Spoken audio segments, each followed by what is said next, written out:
Ok, buenas noches, Noredi, buenas noches, Verusca. Bueno, muchachos, feliz año también. Que todas sus metas este año se cumplan y que todos los proyectos se den como ustedes esperan. Bien, tengo por acá les decía que tengo unos videos.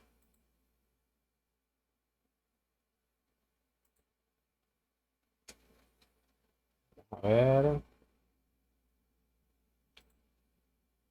Bien, lo primero que les voy a mostrar aquí, vamos a abrir con VLC.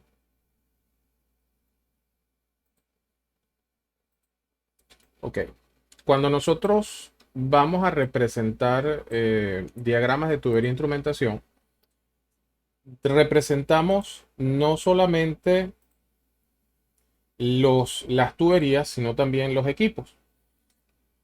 Y a veces es difícil aprenderse cuál es la simbología, sobre todo cuando yo no entiendo muy bien cómo es el equipo. ¿Ok? Esta bomba que está acá es una bomba, anteriormente eran Borelmann Pumps. Actualmente esto tiene, hay otra marca que compró esta, no recuerdo el nombre, pero son bombas para manejar fluidos multifásicos. Y estas son bombas que típicamente nosotros encontramos hacia el área de Morichal. Entonces, ¿cuál es la diferencia entre las diferentes bombas? ¿No? O sea, yo voy a poner este video. Fíjense en este caso, esta bomba, primero, la forma de conexión entra por acá y sale por acá. Esta forma de conectar, usualmente ustedes van a encontrar indicaciones como side top, side side, top top. Y eso depende de cómo las boquillas o las boquillas estén orientadas. En este caso, esto es una boquilla lateral con una salida superior. Por lo tanto, esta es una bomba side, SID, ok, de lado, y top de la parte de arriba, TOP. Es importante entender también que cuando yo tengo una bomba, las bombas per se son el elemento que me incrementa la presión. Sin embargo, para que exista un incremento de presión, yo tengo que tener un acople y ese acople suele ser un motor y ese motor puede ser diésel, puede ser un motor eléctrico, puede ser un motor a gas, dependiendo lo que yo vaya a tener, pero usualmente algo tiene que generar ese torque que convierta esto en un movimiento rotativo.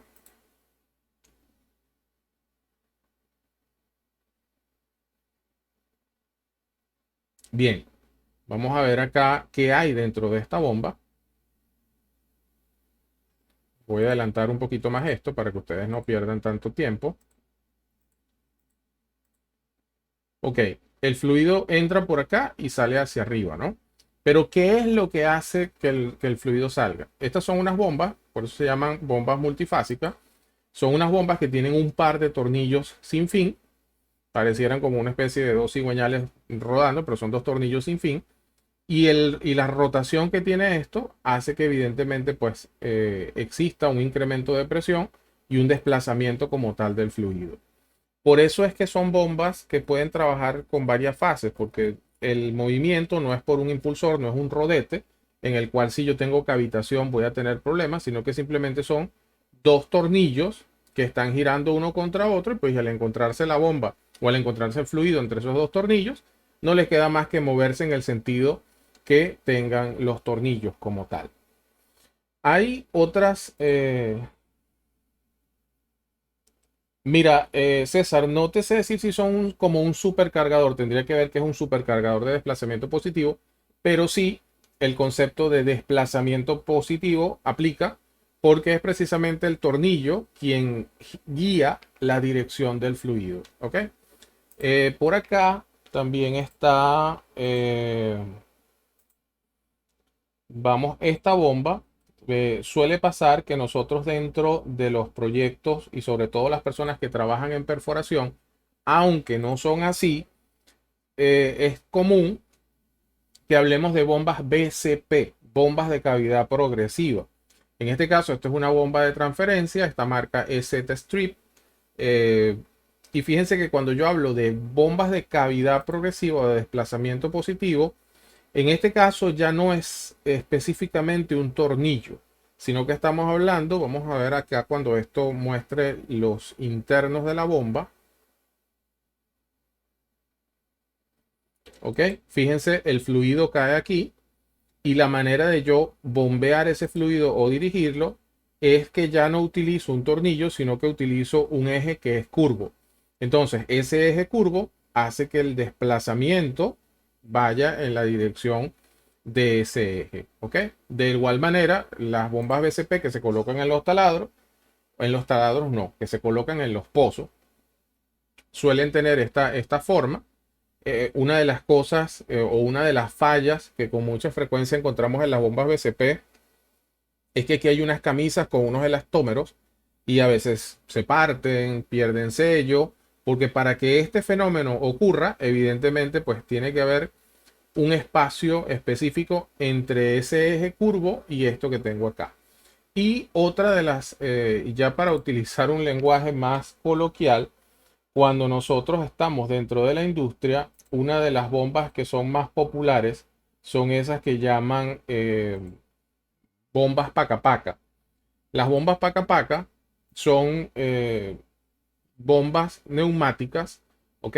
Estas bombas con mucha frecuencia se utilizan porque yo simplemente con conectarlas a una toma de aire, yo logro que esta bomba realice este movimiento de los fuelles que tengo acá. Entonces, ese movimiento de fuelles hace que estas válvulas, que son como unas válvulas de retención, el fluido se desplace de un lado a otro y yo pueda entonces también bombear. Aquí hablan de una cámara A, una cámara B.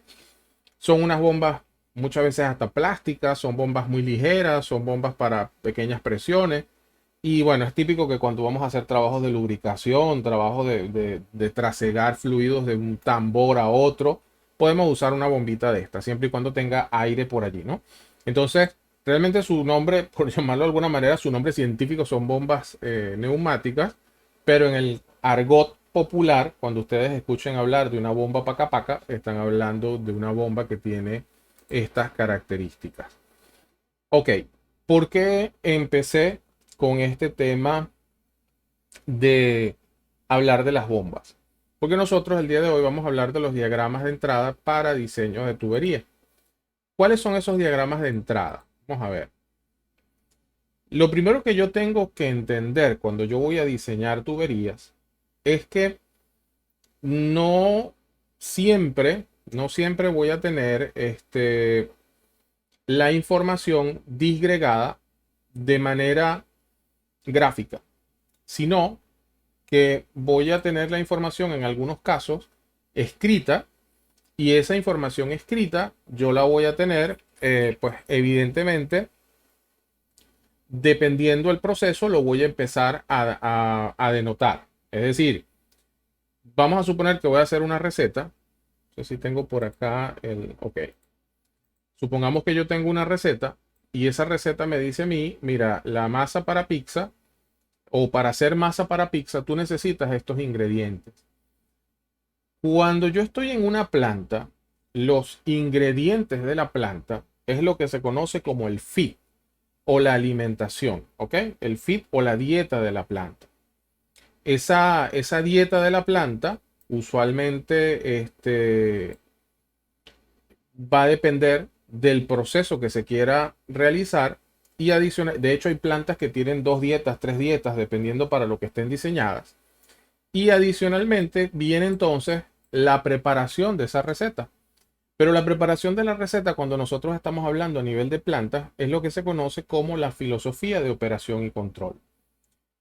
Evidentemente, aquí lo que tenemos son apenas unos 3 o 4 párrafos, pero cuando nosotros vamos a revisar la filosofía de operación y control de una planta, son páginas y páginas y páginas. Entonces, es bastante engorroso en el día a día siempre tener que leer toda la información. Más aún cuando primero no se tiene disponible y segundo cuando siempre la información gráfica es mucho más fácil y rápida de digerir. Entonces, ¿cómo yo llevaría esta receta de masa para pizza a un contexto gráfico? Aquí es donde yo planteo los diagramas con un punto de inicio y con un punto de fin. Entonces, inicio, y aquí me dice los mismos pasos que están allá, pero yo los voy siguiendo con diferentes bloques. Paso 1, paso 2, paso 3, y aquí yo termino el proceso. Entonces, es mucho más fácil yo entender cuál es el procedimiento cuando tengo esto en esta secuencia que tengo aquí. ¿Ok?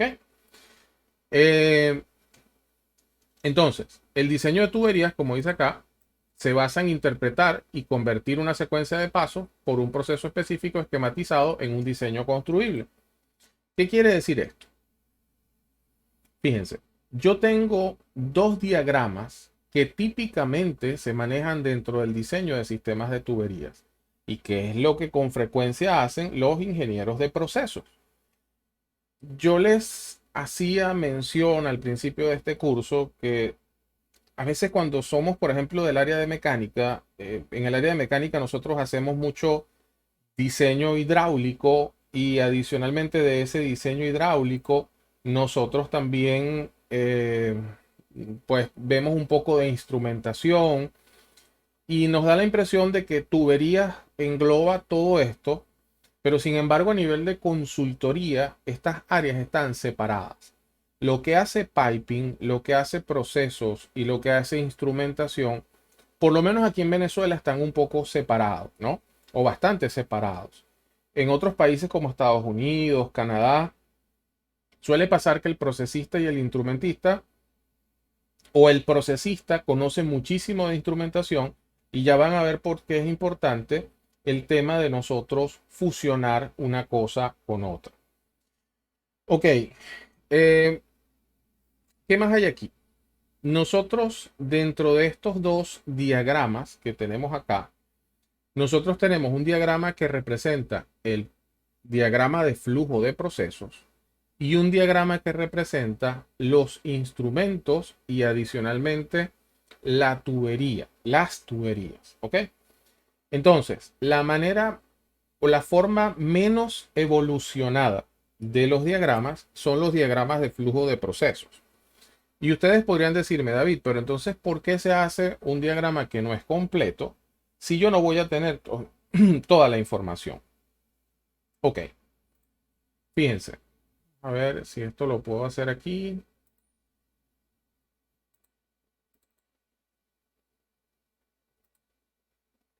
Ajá.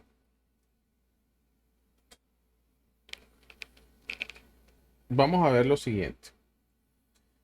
No se nos puede olvidar que cuando yo estoy dentro de un proyecto o estos proyectos, ya lo habíamos comentado al principio, los proyectos grandes a nivel de piping suelen estar disgregados en varias fases. ¿Ok? Si nosotros hablamos de la petrolera nacional habla de que primero hay que hacer una visualización. Luego la petrolera nacional habla de que hay que hacer una definición. Y luego dice que hay que hacer una implantación. ¿Ok? O más o menos por allí va lo que dice la GGPC. En otros contextos, nosotros hablamos más de una ingeniería conceptual, una ingeniería básica y una ingeniería de detalle. Ok, y aquí es cuando cobra sentido que yo tenga diagramas más evolucionados y diagramas menos evolucionados. Porque en la conceptual, con que yo dibuje simplemente una bomba y esa bomba pasa por una pequeña válvula y llega a un tanque, ya yo dije todo lo que necesitaba decir de ese proceso. Y le pongo adicionalmente una flecha para que las personas entiendan cuál es la dirección de flujo como tal. Pero en esta fase, yo lo único que estoy haciendo es evaluar opciones. Entonces, cuando yo estoy evaluando opciones, es suficiente con yo saber que necesito una bomba y necesito un tanque, porque si yo voy a hacer, por ejemplo, un análisis de costo-beneficio o voy a hacer una matriz de selección de tecnologías, yo buscaré entonces cuántos proveedores pueden suministrarme una bomba de este tipo, cuántos, por ejemplo, yo en una oportunidad trabajé en un proyecto donde habían unos desnatadores, unos skimmers y habían además unos agitadores. Entonces, simplemente con saber que hay un tanque que lleva un agitador y que va de la bomba hasta acá, es suficiente como para yo salir al mercado a buscar tecnologías, ¿ok? Puede ser que me encuentre con que esa tecnología no existe, con que hay que crearla, con que hay que trabajar con prototipos. Puede ser que me encuentre que hay 5, 10, 20 proveedores y me tocará entonces escoger precios, distancia, repuestos en el país, toda una cantidad de cosas, ¿no? Pero entonces yo no evoluciono mucho este diagrama, sino que lo llevo simplemente a nivel de PFD, donde esto es simplemente un Process Flow Diagram. ¿Ok? Entonces, ahora, David, ¿el único sitio donde se hace es en la conceptual? No. Este diagrama de flujo de proceso, él también evoluciona, o mejor dicho, se actualiza y él pasa también a la ingeniería básica, donde ese PFD que tenemos acá complementa lo que después tendríamos como un DTI o un PNID. ¿Ok? Un PNID que es un Piping and Instrument Diagram. Ok, entendido esto, vamos entonces a continuar. Entonces, aquí vamos a trabajar el día de hoy con dos diagramas. Ese es nuestro objetivo de la clase de hoy. Vamos a ver los diagramas de flujo de proceso y los diagramas de tubería de instrumentación. ¿De dónde salen? ¿No? ¿De dónde salen estos diagramas? Eso también es importante. O sea, eso no es algo que nosotros se nos ocurre y empezamos a dibujar. Fíjense, primero nos toca analizar las condiciones de proceso.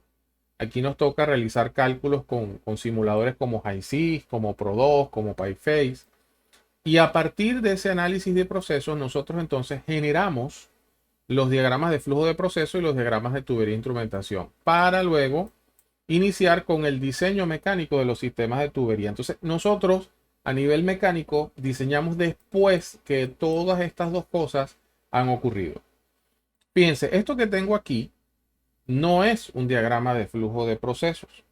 Esto que yo tengo acá es la pantalla de una simulación en un software donde me está mostrando supuestamente algo que se llama B100, que probablemente es un recipiente, donde viene una línea azul que entra y salen dos líneas.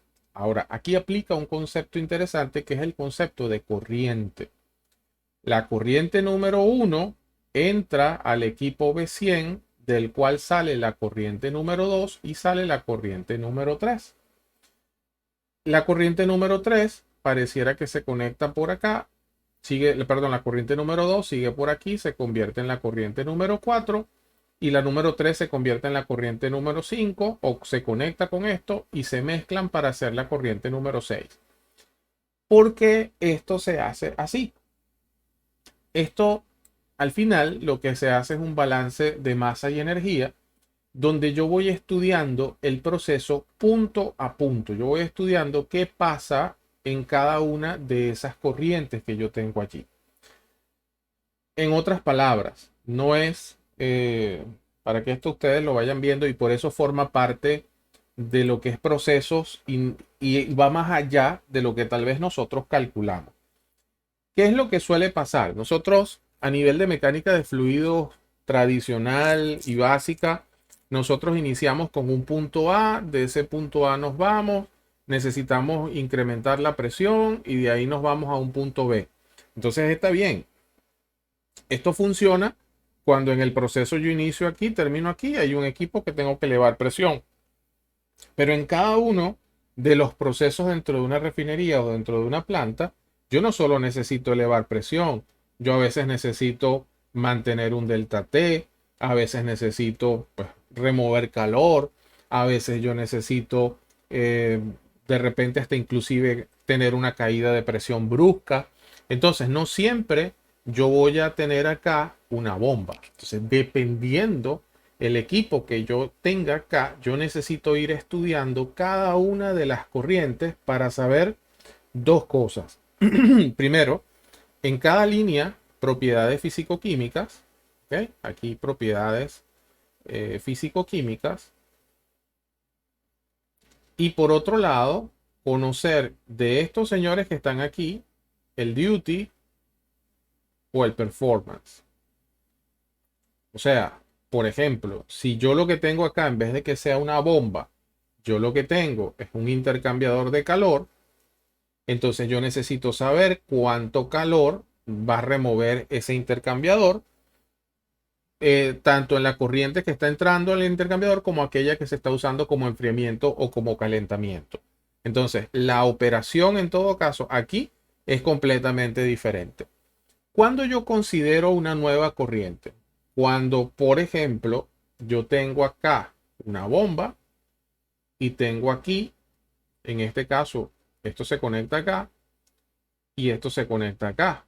La presión aquí en uno y la presión en 2 P1 es diferente a la presión 2. O sea, esta no es la misma corriente. La corriente cambió en el recorrido, cambió una de sus propiedades físico-químicas. Y digo una porque es la que aparentemente se ve, pero pareciera que pudo haber cambiado también su temperatura, su viscosidad y cualquier otro tipo de cosa. Entonces, cuando yo, si por ejemplo, yo de la bomba saco aquí un drenaje, entonces esta será la corriente número uno, la corriente número 2 y la corriente número 3. Para efectos de cómo se representa esto en los planos, estos suelen ser rombos donde yo digo, este es el uno, este es el 2, este es el 3. ¿Ok? Entonces, vamos a seguir mirando cómo se ve esto en la vida real. Entonces, esto que está acá, como les decía, no es un diagrama. Es simplemente que alguien montó una simulación en un programa como HiSeq, como Pro2. Y una de las buenas prácticas, si alguno de ustedes va a simular en estos simuladores, es que traten de que el orden que le ponen a los equipos se parezca a los PNID, para que ya cuando vayan a trabajar con el dibujo, realmente pues ya tengan algo adelantado. Ok, PyFace, HiSeq, Pro2, entre otros, nos sirven para esto. ¿Cómo se ve? Este que está aquí, este es un PDF realmente, yo lo llamaría que poco evolucionado, pero funcional. ¿Ok? Porque esto es de un fabricante, en este caso este fabricante se llama SP. Él lo llama Process Flow Layout, es el nombre que le dio este fabricante. Y realmente su función no es tanto mostrar propiedades físico-químicas, sino que esto es un diagrama donde una persona que compra este equipo necesita entender cómo funciona y bajo esa premisa, pues lo que hacen es saber cuáles son los flujos y cómo están interconectados los equipos. Sobre todo cuando estos equipos son equipos de tipo paquete. Si yo empiezo a observar, lamentablemente esto no le puedo hacer más zoom del que me da PowerPoint, pero ustedes deben tener esta presentación. Yo creo que se las envíe. Si no la tienen, por favor, me recuerda para entonces reenviárselas. Pero si mal no recuerdo, la clase pasada íbamos a trabajar con esta presentación, no la vimos, estuvimos trabajando con AutoCAD y pues quedó pendiente, pero esto ya se los había enviado. Ok, entonces cuando empiezo a observar, este PFD empieza, si se quiere, de derecha a izquierda. Y aquí está el feed, es la alimentación, ¿ok? Entonces el feed pareciera que entra a una feed pump, que en este caso es una, vamos a ver si yo puedo hacer más bien un recorte, ¿ok? Voy a hacer un recorte y de esta manera yo puedo montarlo en la pizarra.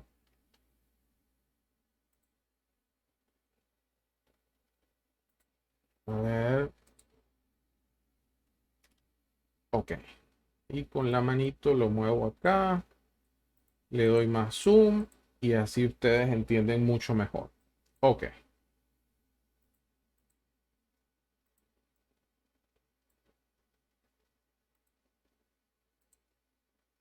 Bien, fíjense una cosa. Entonces, pareciera que inicia aquí. Aquí dice fit del tanque, del patio de tanques, un tank farm. Si alguno vive en el Tigre, esto es común en aquella zona. Hay una área que le dicen tank farm o algo así. Es difícil la pronunciación, pero bueno. Pero es esto, ¿no? Viene de un patio de tanques. Posteriormente, aquí, después, habla que hay una bomba de alimentación. Fíjense que no se matan mucho en dibujar la bomba. Simplemente la bomba es un círculo y ya. Y pareciera que esta bomba entonces, si yo sigo la línea, sigo por aquí, entra dentro de algo que no sé qué es, que aquí dice que es un rectificador. Y ese rectificador pareciera que en esta línea entra lo que viene de la bomba, pero también, bueno, de acá sale una línea y aquí viene esto y se divide en tres pedazos, ¿no? Esto no está muy bien del todo. Les quiero decir por qué. No es común que yo monte flechas sobre líneas. Yo hubiera trazado esto un poco más atrás. Lo normal con esto es que si hay líneas de esta manera, pues yo simplemente llego a la línea acá donde me estoy conectando. Me iría un poquito más atrás por acá. Y esta línea la corto, ¿ok? Y sigo por aquí y me conecto acá. Para tú poder entender que esta línea pasa por encima de esta si es que las tienes que cortar. No es lo típico hacer esto tan feo que se ve allí. Bueno, lo cierto es que entonces nos representan por aquí que esto se divide en tres. Mm, Cuando nosotros tenemos recipientes de esta forma y se representan unas X o algo, lo que nos está indicando es que ese recipiente probablemente tiene algunos internos específicos allí. Y aquí por la parte de arriba, fíjense que sale entonces un fluido y viene a un producto, a un condensador y va a un sitio donde hay un destilado. Aquí nos muestran también las salidas. Evidentemente aquí yo pues corté el dibujo y van a ver cosas que no están. Y acá abajo esto viene hacia un tanque de reflujo. Cosas que no estamos viendo. Aquí no hay números de líneas, aquí no hay números de corrientes, aquí no hay condiciones físico-químicas, aquí no hay nada. Aquí lo único que nosotros estamos viendo es cómo funciona ese paquete, qué línea se conecta con cuál. Y cuando digo paquete, me refiero a un equipo paquete, ¿ok? Entonces no están aquí haciendo énfasis a ninguna de las cosas que nosotros vamos a ver en los PNID que se suelen emitir dentro de proyectos de ingeniería para diseño de piping. Ok,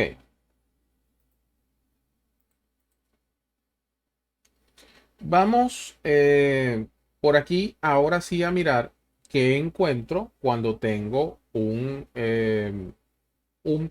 DFP un poco más adaptado a lo que es desarrollo de proyectos. Fíjense, aquí hay más información, no solamente encuentro los equipos, sino que aquí empiezo a ver otras cosas. De hecho, hay información en la parte superior, hay información acá y hay información a lo largo de todas estas áreas que tengo aquí. Hay una cosa interesante de este con el otro que acabamos de ver, y ese con el otro es que precisamente aquel, como es hecho por un fabricante, no nos da tanto detalle. Es decir, si yo voy a comprar un hidroneumático de Pedrollo, por decir alguna marca, pues Pedrollo no me da mucho detalle de sus internos. Simplemente me dice que hay una bomba, un compresor y un recipiente. Pero como estos son PFDs que yo estoy desarrollando para un proyecto, pues yo sí tengo que decir las características de cada uno de los equipos porque esto va a ser construido y yo no soy un licenciante.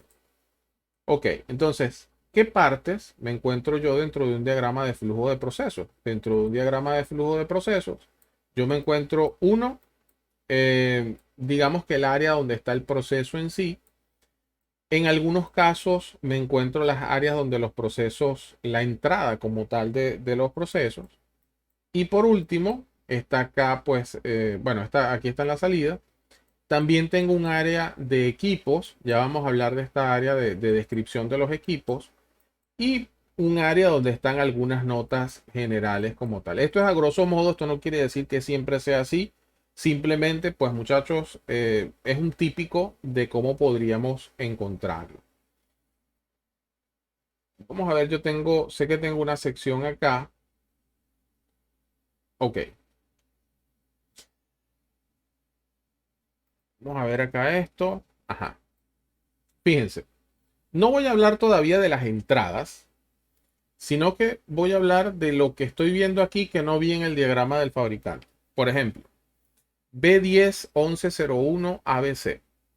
No sé qué es eso, no tengo idea de qué es, ¿ok? Eso es lo que debe pasar cuando yo agarro un plano. No tengo idea de qué es, pero debo saber cómo saber de qué me están hablando, ¿ok? Por otro lado, nosotros tenemos acá algunos indicadores, algunos controladores, pero tampoco tengo toda la información que suele estar a nivel de instrumentación. Simplemente son instrumentos que preliminarmente deben estar ahí. O sea, una bomba siempre debe tener un manómetro a la entrada, un manómetro a la salida. Entonces son cosas como que típicamente deben estar. Y por otro lado, existe este rombito, que este rombito es la corriente que yo les estaba diciendo hace un ratito. Entonces, fíjense que si yo reviso esto por acá, la corriente número uno entra dentro de este recipiente. Por aquí sale una corriente número 4, ¿ok? Y por aquí sale una corriente número 3, es decir, el fluido se bifurca dentro de este separador. Él es un separador trifásico y por esa razón, pues nosotros estamos viendo que las corrientes cambian como tal. Luego, si yo sigo el dibujo de una manera bastante detallada, me encuentro por aquí con una valvulita. Ya vamos a ver la diferencia de estas válvulas. Y luego entonces entro a un separador. En este caso, que es lo que la gente acostumbra a llamar acá. Al final eso es un separador gas líquido, pero aquí lo acostumbran a llamar una bota desgasificadora. Si alguno ha trabajado hacia el área de Morichal, es muy común que hablen de unas botas desgasificadoras donde realmente lo que tratan es que de ese gas que viene en el líquido, nosotros podamos volverlo a separar y almacenar solamente fluido en estado líquido como tal, ¿ok? O el crudo. Entonces, eso es lo que está sucediendo acá. Y aquí, bueno, nos volvemos a ver unos símbolos que todavía no conocemos. Ok, David, ¿y cómo sé yo entonces para conocer esos símbolos? Porque yo estoy partiendo de que todos los que están aquí no saben absolutamente nada. Yo entiendo que todos ustedes tienen experiencia, pero en este momento voy a considerar que no tienen absolutamente nada de experiencia y no saben nada de lo que está ahí.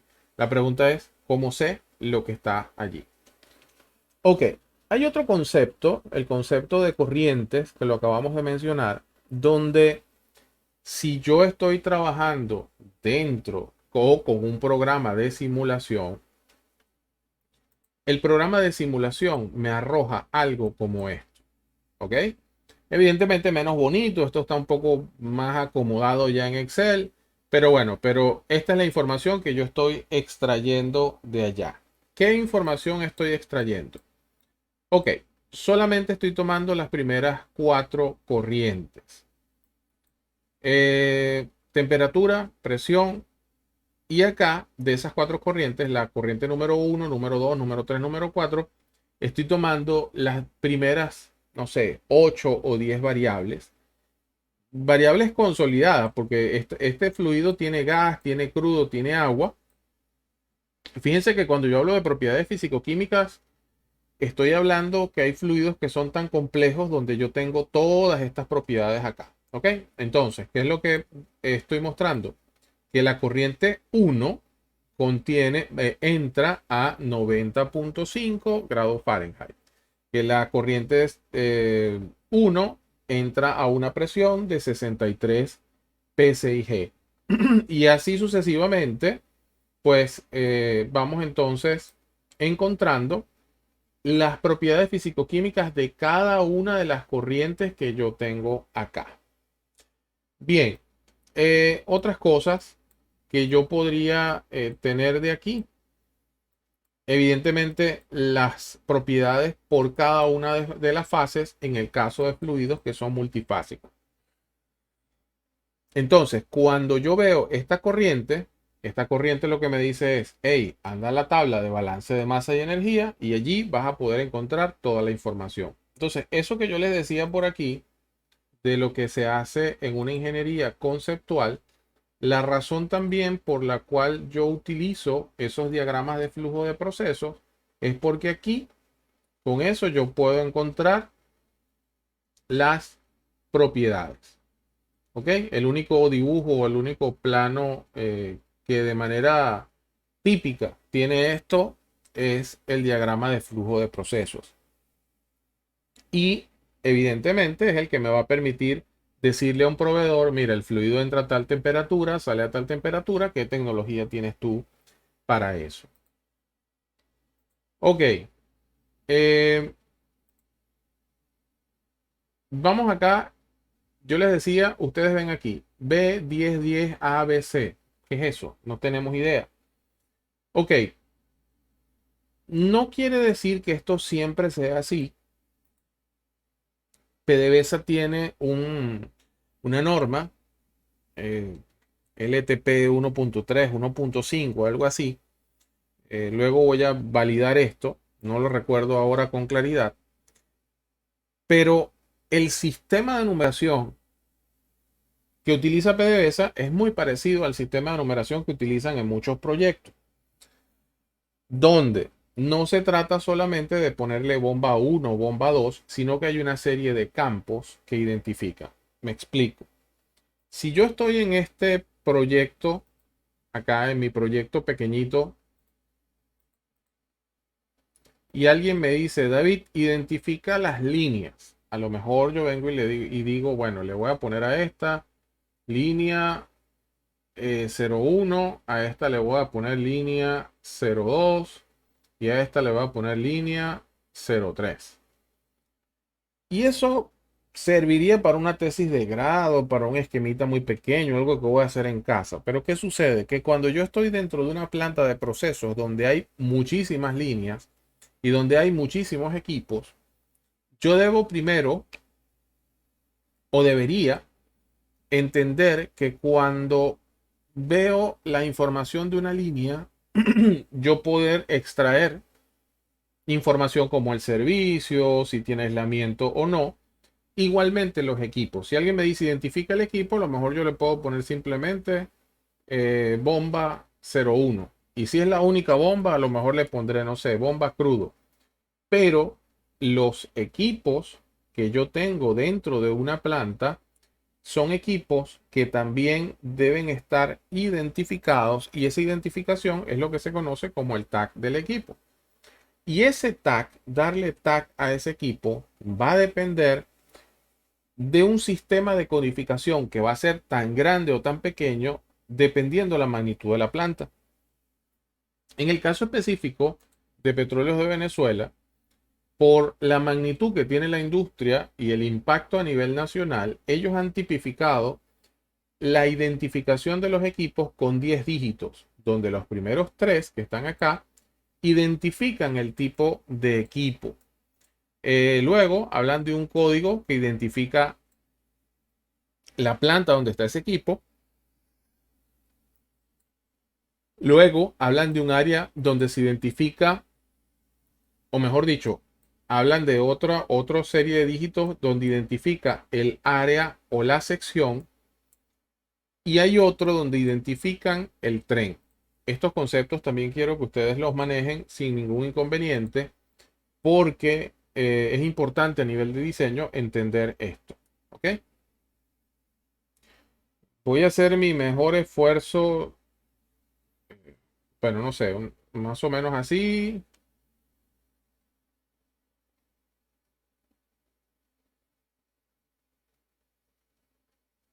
Bueno, entendemos que es más o menos un mapa de Venezuela, ¿no?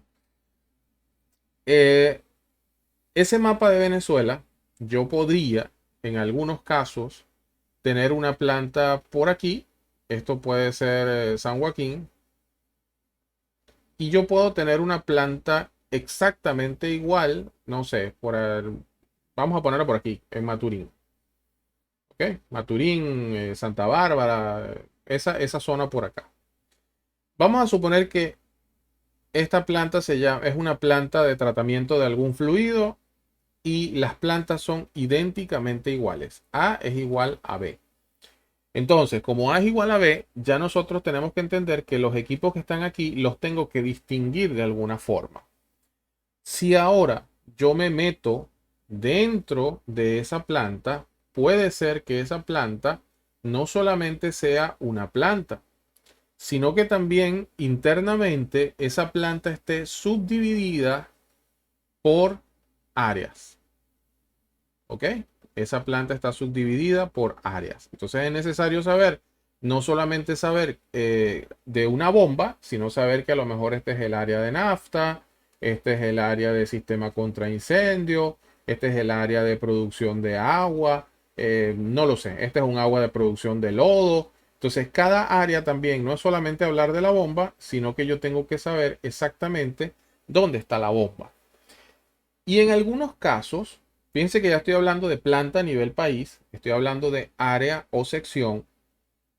Y en algunos casos, la manera de yo producir, cuando hablo de producir, es de convertir producto crudo o producto sin procesar en un producto procesado, es haciéndolo donde el producto entra y yo simplemente digo, bueno, no lo voy a procesar de una sola vez, sino que lo voy a procesar en 3 unidades de procesamiento idénticas, pero que son capaces, si estos son, no sé, 30 de cualquier unidad, si estos son 30 unidades de algo, son millones de pies cúbicos, si son barriles, pues esta mini planta o esta subplanta va a poder procesar 10 unidades, esta va a poder procesar 10 unidades y esta va a poder procesar 10 unidades. Entonces, estas unidades de procesamientos es lo que uno acostumbra a llamar o lo que podríamos encontrar como un tren. Entonces es muy común que encontramos los trenes divididos en A. Entonces tú dices, bueno, esta es la planta, vamos a llamarlo planta Maturín, pero de la planta Maturín, el tren A, el tren B y el tren C. David, ¿y esto siempre produce así un tercio? Mira, no necesariamente. Yo puedo hacer, por ejemplo, que cada uno maneje como máximo entre 10 y 15. Y eso quiere decir que si un tren está fuera de servicio, estos otros dos pueden tomar la carga de este de acá. Entonces, eso me da flexibilidad operacional. También es bueno acostumbrarse a estos términos. Flexibilidad operacional. ¿Ok? Entonces, fíjense cómo la identificación de un equipito que esté aquí ya está dentro de Maturín, a lo mejor este es dentro del área de procesos principales y está dentro del tren A. Entonces, no basta con ponerle solamente bomba 01, sino que yo necesito identificarlo con todas estas variables que tengo acá.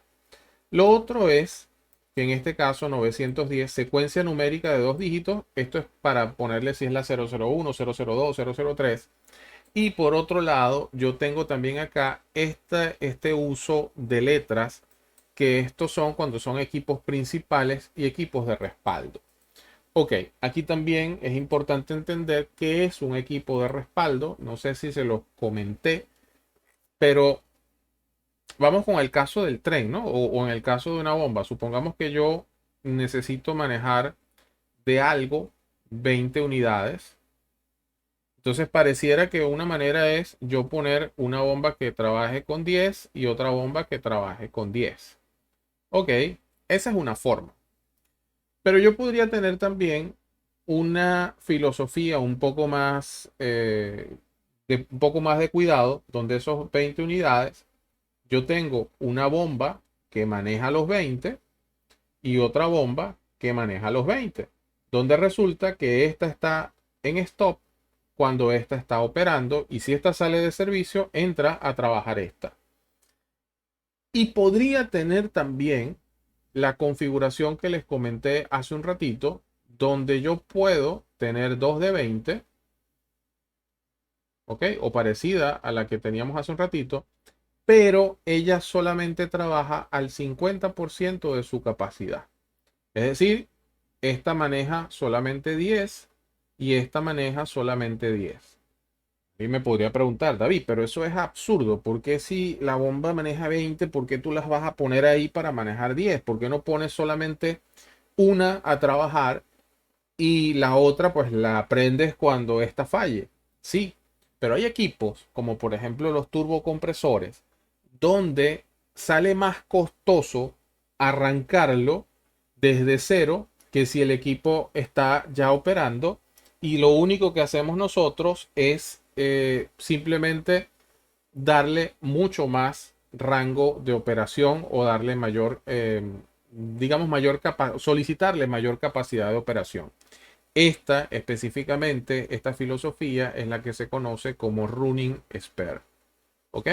Donde los equipos están encendidos y este que está acá está de respaldo. En este caso aquí yo tengo un spare, ¿ok?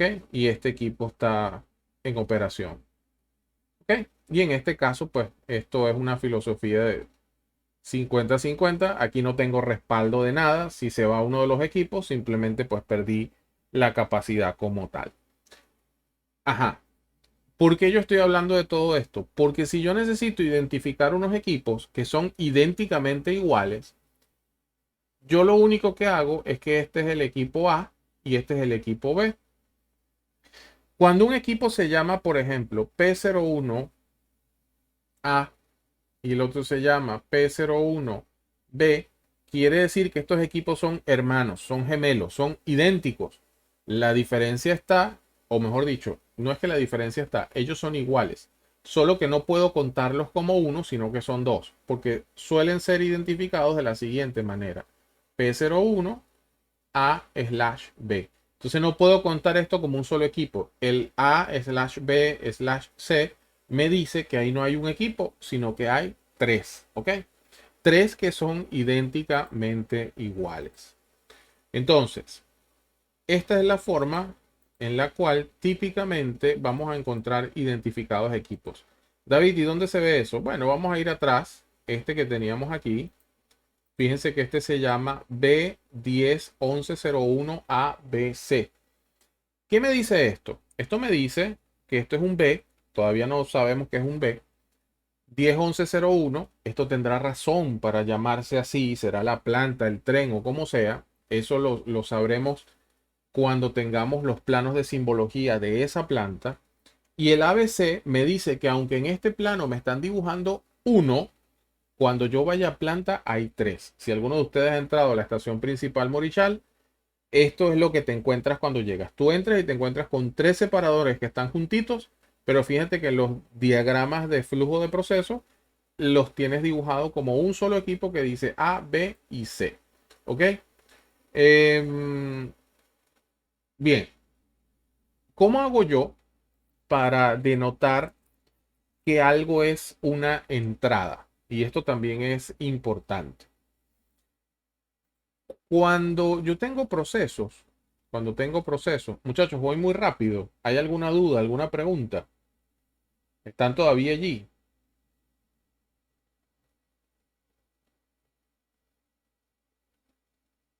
Oye, se fueron. Bueno, por allí aparece Eduardo, ¿no? Noredis también. Ok, perfecto. Muy bien.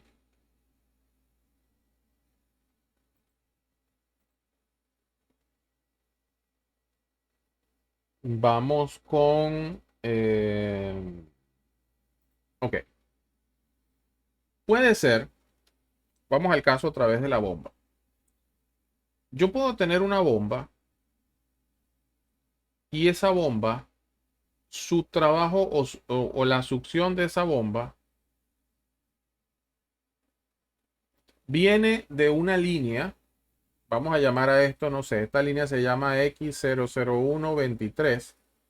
Y como yo me estoy conectando aquí, yo esta línea que está acá se llama X00225. Esto supongamos que es lo que sucede en la vida real y yo voy a dibujarle su diagrama de tuberías e instrumentación. Esta es una línea que no viene directamente de una fuente, sino que viene de otra línea. E incluso podría venir de otro plano donde yo voy a encontrar esto. Entonces, allí se acostumbra a utilizar una bandera como esta, donde nosotros aquí colocamos de dónde viene la información que entra en esa bomba o con quién se conecta. Ok, David, pero entonces si esto es así, ¿cuándo hablamos de otro tipo de fuente? Ok, yo puedo tener un río y por alguna razón yo conecto una bomba aquí a la orilla del río, como suelen pasar en algunos sistemas contra incendio, que la succión es directamente tomada del río. Y aquí, en este caso, habrá que ponerle una válvula check por aquí, no sé, y un filtro, o acá en la horizontal. Bueno, total es que nosotros la toma de agua que se tiene aquí no es de otra tubería, sino que es directamente de una fuente. Entonces, aquí es donde nosotros utilizamos ese símbolo que está dibujado por allá, que esto viene relleno en un color más oscuro, y entonces uno dice, bueno, viene del río. ¿Ok?